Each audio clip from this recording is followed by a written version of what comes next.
Hello, and welcome to our 5th installment of the Chakra series.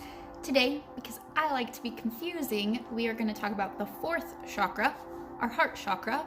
In Sanskrit, it is known as Anahata, and that translates to unhurt. I'm going to actually tell you I wasn't trying to be confusing. I was simply working on all of the previous ones in the order that I gave them to you. And I wanted you guys to kind of be able to play with those ones along with me. I felt like it was beneficial. So, not confusing, just I have a different way of doing things. And so the heart chakra, getting back to business, is located at the center of your chest and back through your back body in a kind of an energy vortex, and it will pull energy in from around you and emit energy back out into the world. Dependent upon whether your chakra is like opened or closed, and that's gonna really depend like how much of which one's happening, a lot on that being closed or your emotions around it actually.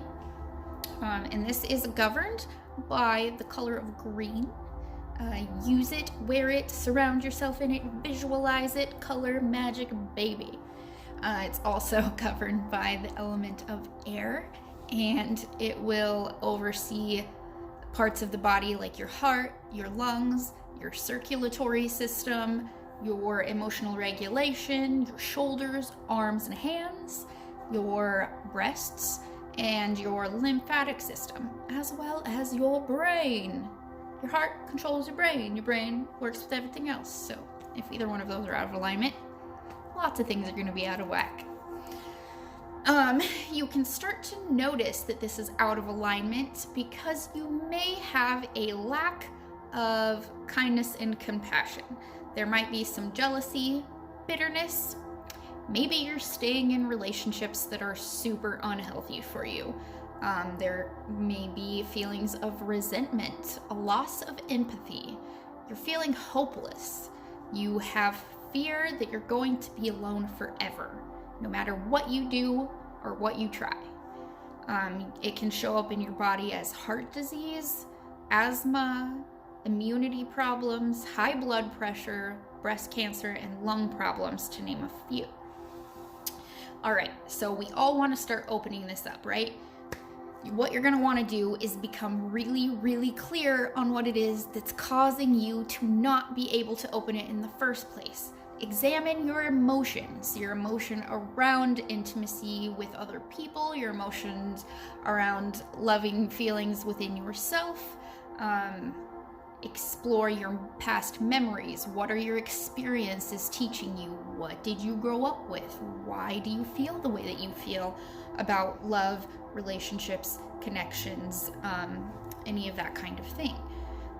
And then ask yourself, how do you feel in response to the word relationship? What are you left with when that word is said to you, around you, or with you? Now examine what is causing any grief if you've been holding on to that. And get really, really open with your emotions. Otherwise, you're going to start building up this, call it a heart wall.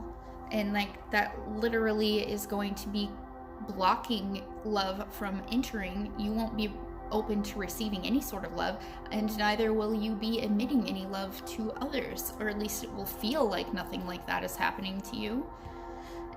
You can start opening it up by practicing radical self-love.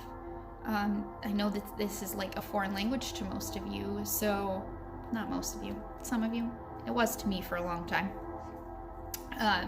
I started giving myself regular routines. I gave myself regular hygiene care.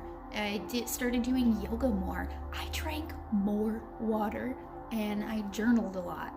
Things like this, and allowing yourself to be you. Do things that make you happy without fear of what everyone else is thinking. And then really start to talk to your own heart wall. Ask it what it's needing right now. What does it need in order to release? Don't just try to start pulling things down and being like, I'm fucking opening you. I'm opening you. because it's not going to be healthy for you. It's probably not going to be long lasting for you. Just kind of get to know it and then start dissolving it. And you can also do this with visualization, because our chakras are not existent within this 3D, 4D reality. They're kind of interdimensional across time and space. So visualization is a really good thing to help open up all of the chakras. You can start just here with your heart chakra and envisioning like a green light engulfing like this whole area of yourself. You can make it as big as you want to. Just the act of envisioning it opening can help it to open. Okay, so you can also incorporate some things like singing bowls, binaural beats, YouTube videos, humming to yourself. Lum or yum are really good sounds. You can practice with the tonality. You might need a higher pitch or a lower vibration, but really make sure that it's vibrating within that heart center. And then you can start incorporating foods into the mix. Lots of leafy greens like kale and spinach and lettuce, cabbage, broccoli's a good one. Drink green teas. Season your food with basil, sage, or an all-time favorite, thyme. Use essential oils, whether that's in tinctures, perfumes, added to your bath, in your tea, however you feel like ingesting or smelling. Smell is a great one. Use things like rose oil, marjoram, melissa, chamomile, yarrow, and eucalyptus. Those ones are really great. Yoga, always a favorite, but really any sort of stretching that's like opens your chest, that just makes you like open up in here, opens up your whole heart chakra. So when you feel yourself kind of slouching in, you're like physically closing it off. So just kind of like open up. Some stones that are really good to incorporate into your practice is an all-time favorite of mine, green aventurine. I don't have any on me at the moment. However, I do have this lovely piece of raw rose quartz, and rose quartz is a really great one. You can do green, rainbow, or pink tourmaline, green kyanite, rhodonite, malachite, emerald, and jade. Those are all going to be really great to open you up. You can practice Reiki if you're not really versed in it. Don't worry, I have something coming up for you in the next few weeks.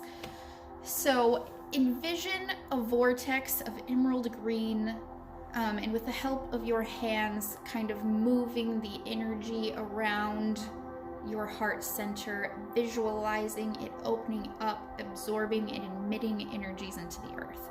And you can do this as a sort of meditation, as long as you want. I probably wouldn't do more than 3 minutes at a time, but that is a great way to help you open that up.